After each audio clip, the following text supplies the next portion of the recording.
네, 안녕하세요. 오카 김한영입니다. 오늘 만나볼 차는 토요타 하이랜더입니다. 토요타 하이랜더라고 하면 처음 들어보시는 분들 많을 텐데요. 왜냐하면 이 차는 아직 우리나라에 출시되지 않았기 때문이죠. 곧 출시될 자동차인데요. 남들보다 조금 더 먼저, 한 일주일 정도 먼저 이 차를 시승해 보게 됐습니다. 왜 일본 차를 리뷰하냐? 이러시는 분들 계실 것 같은데, 토요타 하이랜더는 사실 미국에서는 상당히 인기가 있는 차라고 하는데요. 우리나라에서도 과연 인기를 끌 수 있을지 여러분들 미리 한번 살펴보시죠.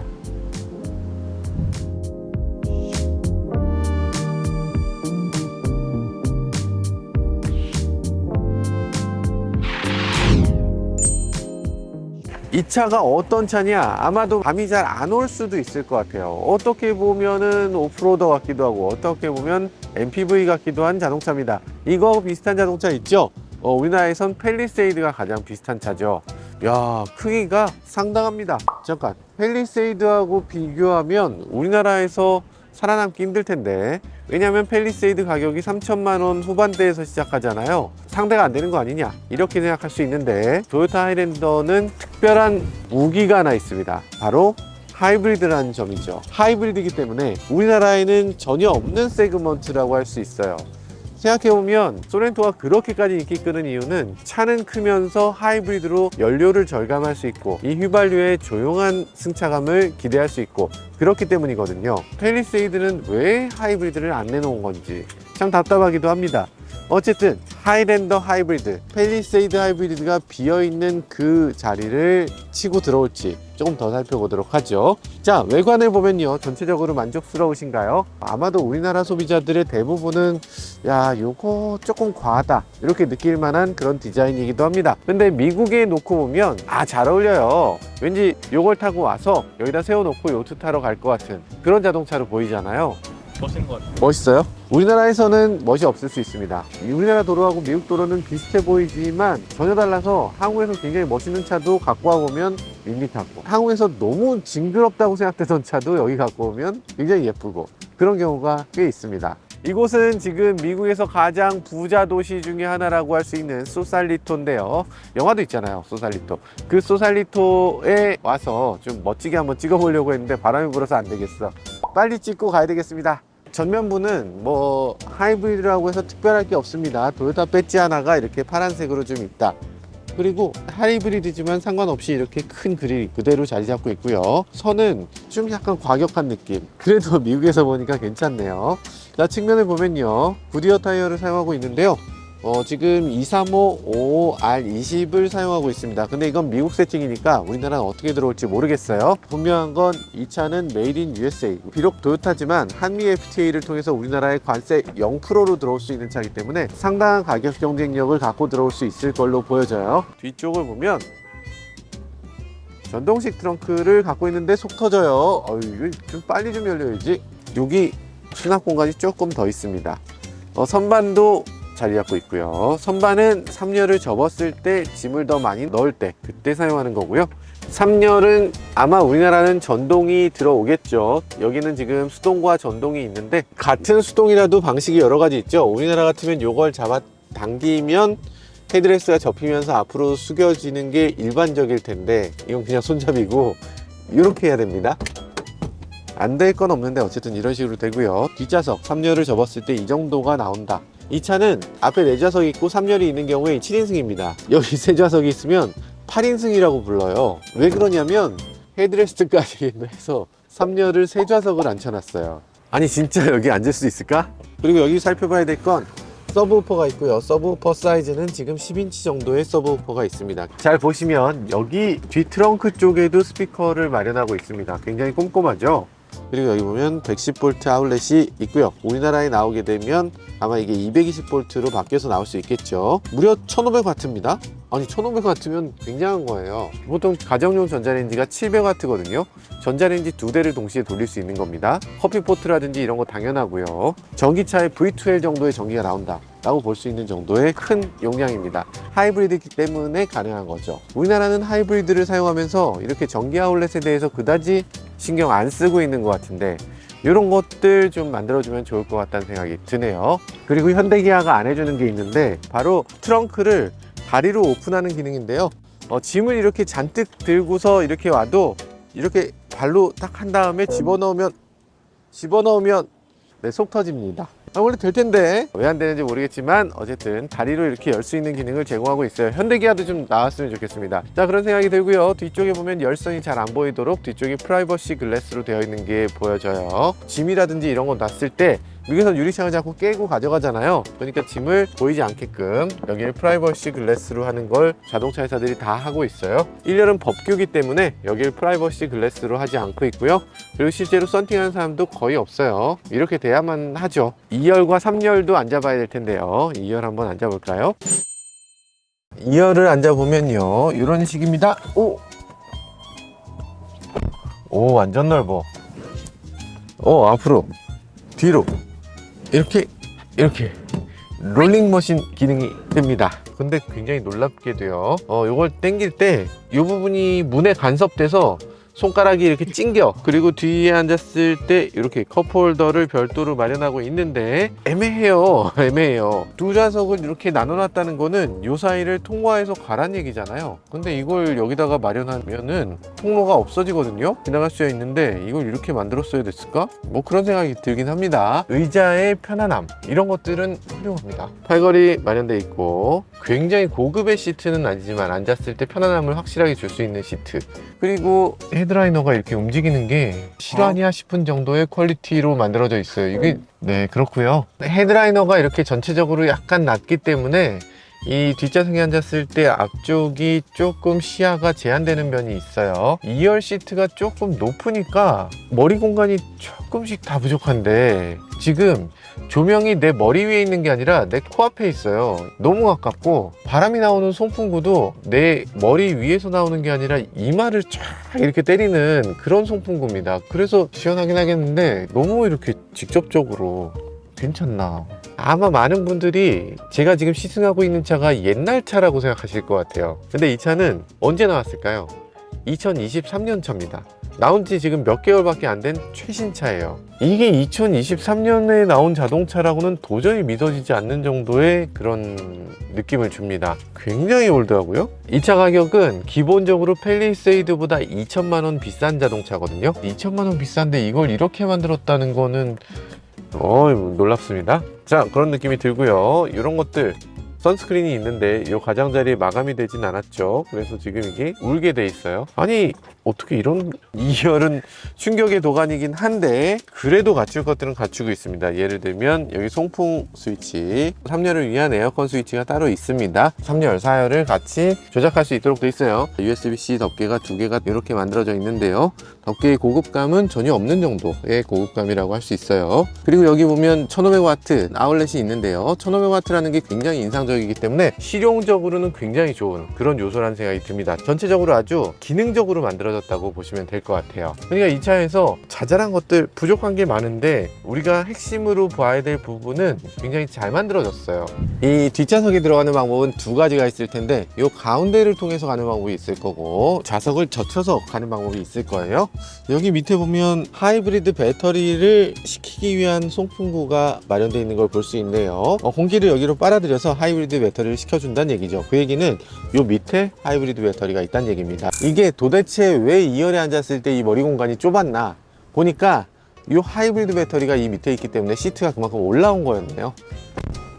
자, 그래서 3열 이렇게 세웠을 때와 사뭇 다르네요. 3열에 앉으면 이렇게 앉으면은 괜찮습니다. 어린이라든지 여성분들은 오히려 좋아할 수도 있는 자리일 것 같아요.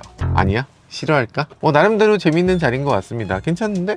평소 어디까지 가실 수 있어요? 5분은 갈 수 있습니다. 그리고 이렇게 많이 눕혀진다니까요. 눕고 나면 괜찮아. 눕고서 이렇게 앉으면 되잖아요. 3열이 뭐 그렇게 몹쓸 좌석은 아닙니다. 괜찮아요. 근데 문제는 이걸 3인승으로 만들 수는 없어요. 이게 8인승이라고 한다는 건 말도 안 돼. 가운데 한번 앉아볼게요.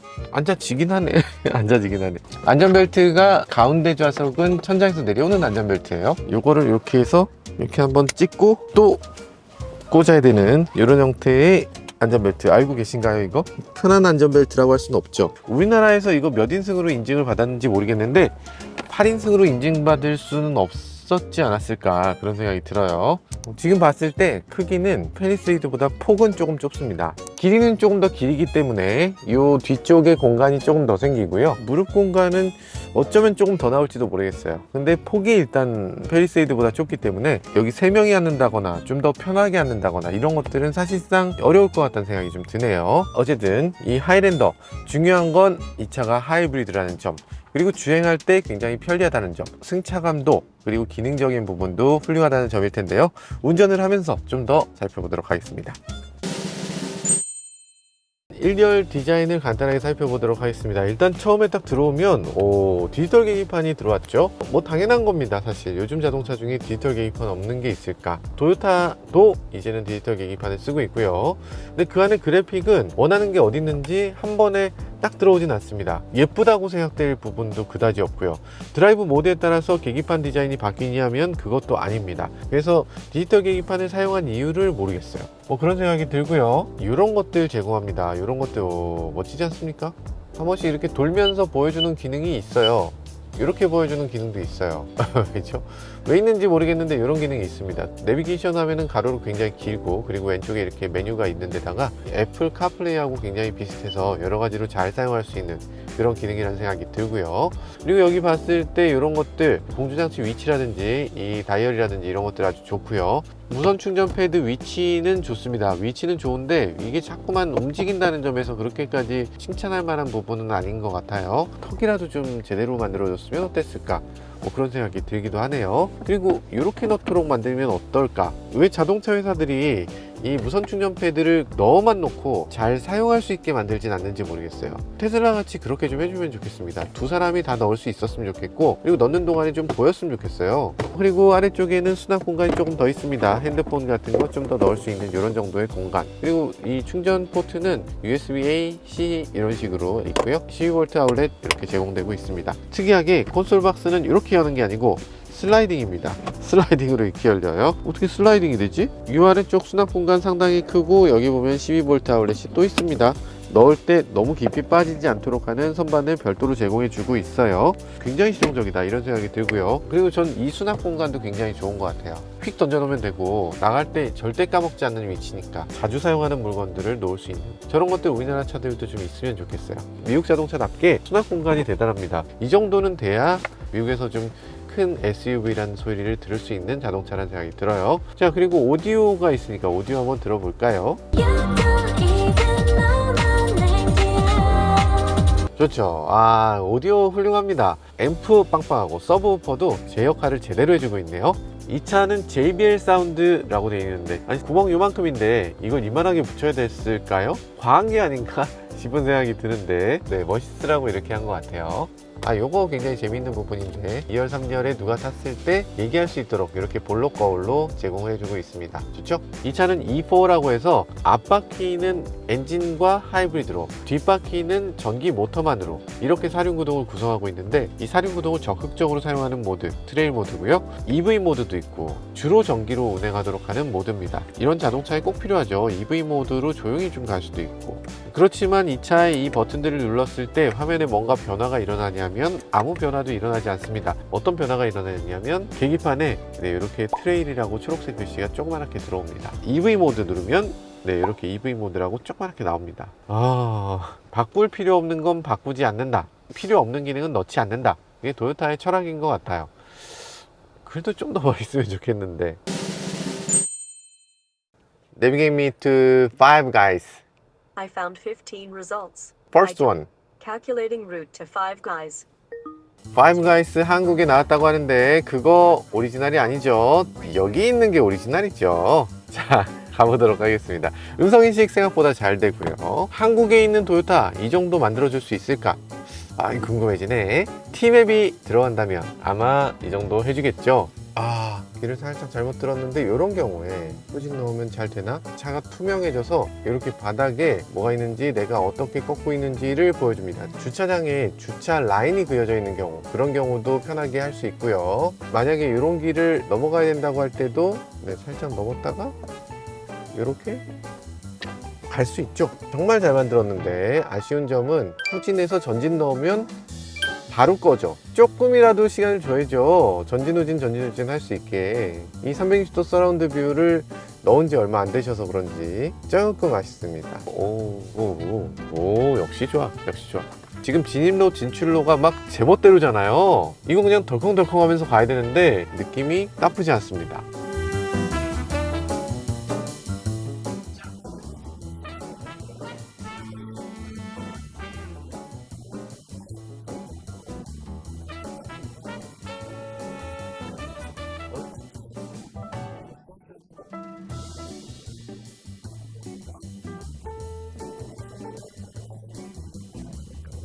굉장히 멋져서라기보다 굉장히 훌륭해서라기보다 그냥 무난하니까. 미국은 누구나 다 인정하고 있는 그런 브랜드가 있다면 되파는 비용이 어느 정도 확보되기 때문에 그만큼 남들이 다 선택하는 그런 무난한 선택을 하는 경향이 있습니다. 그런 것 때문에 이 도요타와 경쟁한다는 건 약간 기울어진 운동장에서 싸우는 것 같은 그런 면이 있습니다.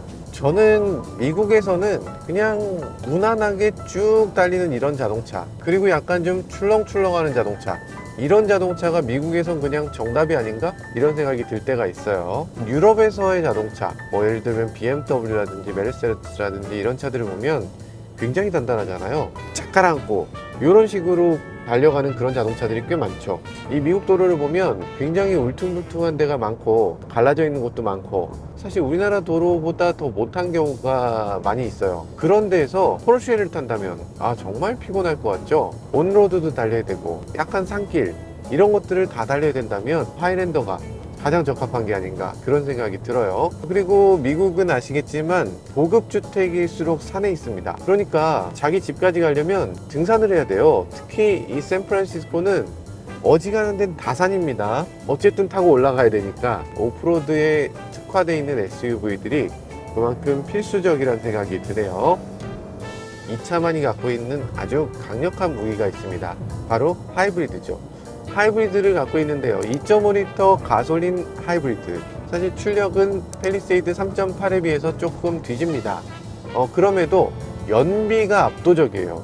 이 차의 공인 연비는 한국 기준으로 무려 13.8km/L입니다. 팰리세이드는 8.5km/L잖아요. 13.8이면 거의 아반떼예요.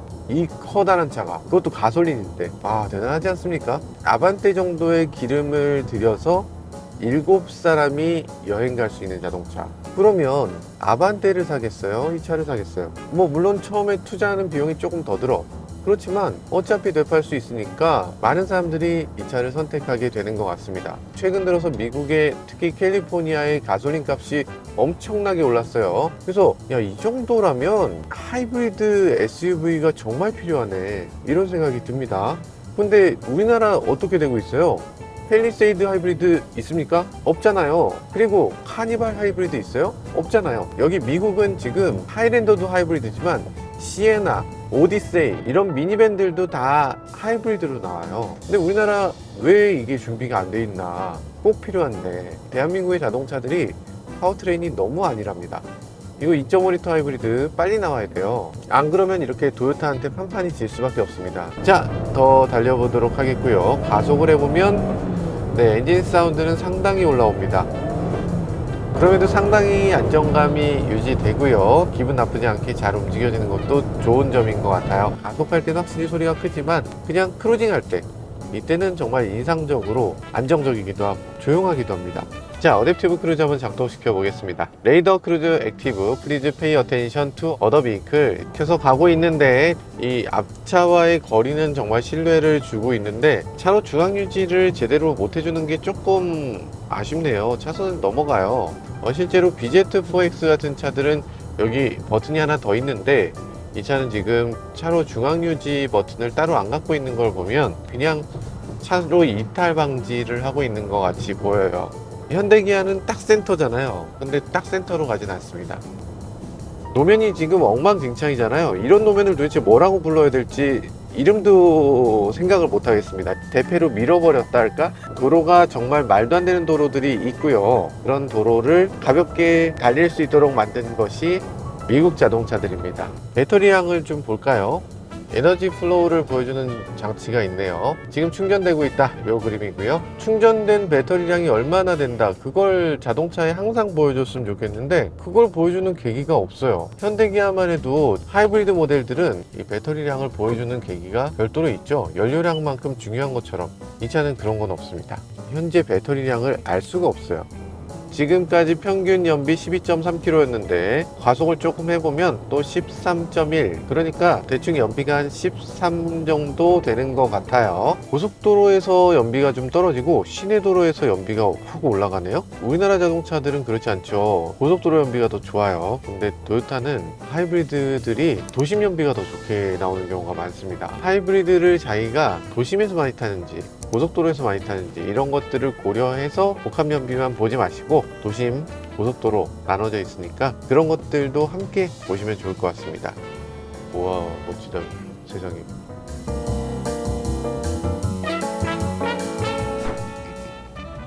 Five Guys. 네, 지금까지 토요타 하이랜더를 아주 간단하게 시승해 봤는데요. 연비라든지 성능이라든지 이런 것들은 정말 대단했습니다. 물론 외관에서 그렇게 특출날 것까지는 없었지만 그래도 이렇게 합리적인 자동차, 이렇게 실용적인 자동차라는 점에서 놀랄 수밖에 없었습니다. 왜 토요타가 미국에서 그렇게 인기가 있는지를 다시 한번 느끼게 되는 대목이었습니다. 그럼에도 불구하고 우리나라에서 성공할지 이 여부는 아직 알 수 없는데요. 왜냐하면 우리나라에는 팰리세이드라든지 트래버스 같은 막강한 상대가 있기 때문이지요. 토요타 하이랜더 가격이 약간 높지 않나 싶은 생각이 드는데 이 가격이 이 소비자들에게 어떻게 어필하게 될지 굉장히 궁금해집니다. 저는 잘 모르겠는데 여러분들이 댓글로 좀 남겨주시면 좋겠습니다. 지금까지 저는 모카 김한영이었습니다. 감사합니다. 파이브가이가 사실 굉장히 모양이 안 좋죠. 근데 그게 오히려 인기 비결인 것 같아요. 제가 먹는 이 쉐이크는 또 얼마나 황당한지 쉐이크 안에 베이컨을 추가할 수 있습니다. 이 안에 베이컨이 빨려 들어와요. 근데 단짠단짠이 돼서 맛있어요.